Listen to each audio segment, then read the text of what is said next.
I am driving what I think is maybe what happened to that guy? That's meant to have stayed on. Anyways, one of my top sort of 5 cars so far this year, maybe top 3. The reason being is that I'm in the Toyota RAV4 plug-in hybrid. Now, it's not on sale.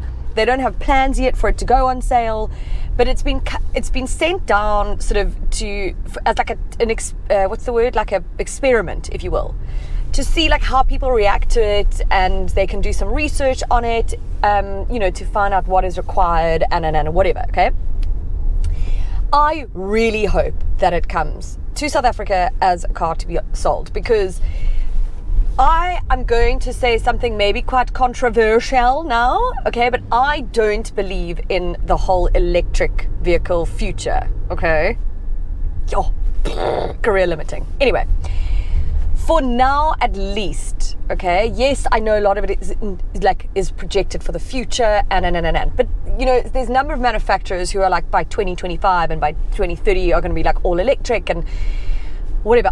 South Africa just doesn't have it. We just don't. I have had now an electric vehicle on test, and I've just been caught out too many times where the charging station is out of order, and whatever. And then, I know it sounds terrible because I'm so pro South Africa. I love this country so much, and I would never want to live anywhere else, okay? I love it here, and I'm very positive about this country. But we do have certain things that we can't even ignore, right? So things like, we'll have all the charging stations put up in the country, but 90% of them would be out of order. And there we go. So now what? What is the bloody point? Or we're in an energy crisis, So my best solution would be something like this, which is a plug-in hybrid. So you've always got a backup. So there goes range anxiety, not to worry about it. You can always use the petrol engine. I get it, it's not as friendly to the earth, but we can't do, what can I do about that? Okay, I can't afford an electric vehicle either. So let's bear that in mind as well. We're all like, hey, let's all go electric. Cool. 98% of this country cannot afford an electric vehicle. I can't in a million years afford an electric vehicle at this point.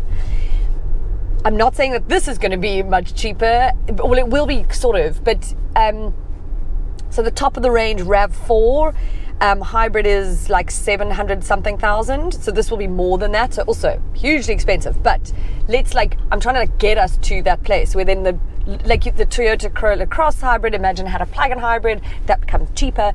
Amazing. Oh God, Celine Dion again. I'm just going to put this in because she's playing. Don't think I can feel like there's something wrong. This is getting serious. I turn into her.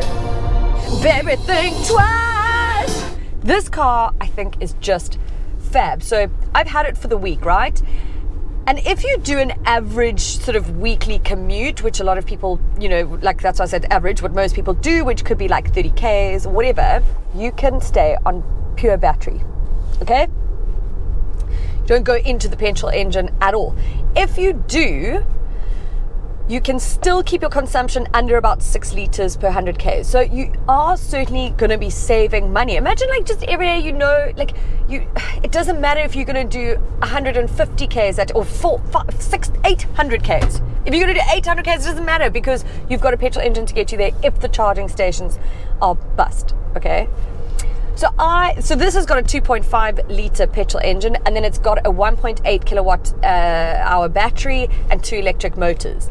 And it's got 136 kilowatts of power, the petrol engine does, and 227 kilowatts of power. No, Newton meters. With the added electric motors and stuff like that, I'm going to give you those exact outputs because I can't remember them right now. But you get a total of 225 kilowatts. So it's the most powerful RAV4 that you can drive, and you can feel it. I love an electric vehicle for the sort of instant power, right? Where you put your foot down and you're like, okay, now it's kicked in too. But it's so quick and easy and nippy, and it's quiet. I really have enjoyed it. It's also super spacious, like a RAV4 is. Even with the extra powertrain, I don't I can't see that the boot is any different in size. The batteries are, I think, under the seats at the rear, so they're not even affecting that boot. There's a full-size spare tire in there, and it just like, it's like a fab family car where then your petrol and fuel consumption is like really super duper low. I mean, I think that's cool, don't ya?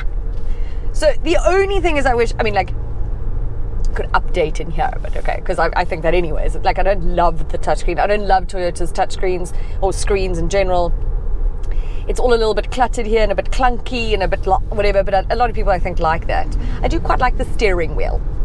It's also got different driving modes so that you can, you can stay in electric. It's got like HV mode and auto EV HV mode as well, which does a whole bunch of different things. Again, I can't recall everything, guys.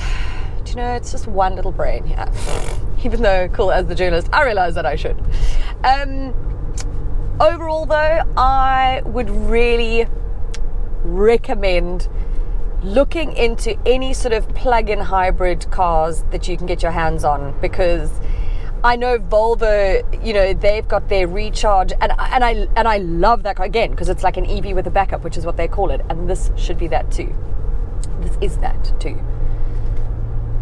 So if you could all just pop Toyota an email and say, hey Toyota, please bring the RAV4 plug-in hybrid. We would love that. Thanks so much. Guys, come on. We can all take a stand. Make a difference. Even though none of us can probably afford it. But maybe put in the email if they could just bring it in at like way lower than, what we're expecting it to maybe be if it does come. Yeah, man. I don't know if I've maybe told you enough information, but I think I've had a good chat to you guys. Babe, it's the other day we email and the soul cries. Ah! You cry.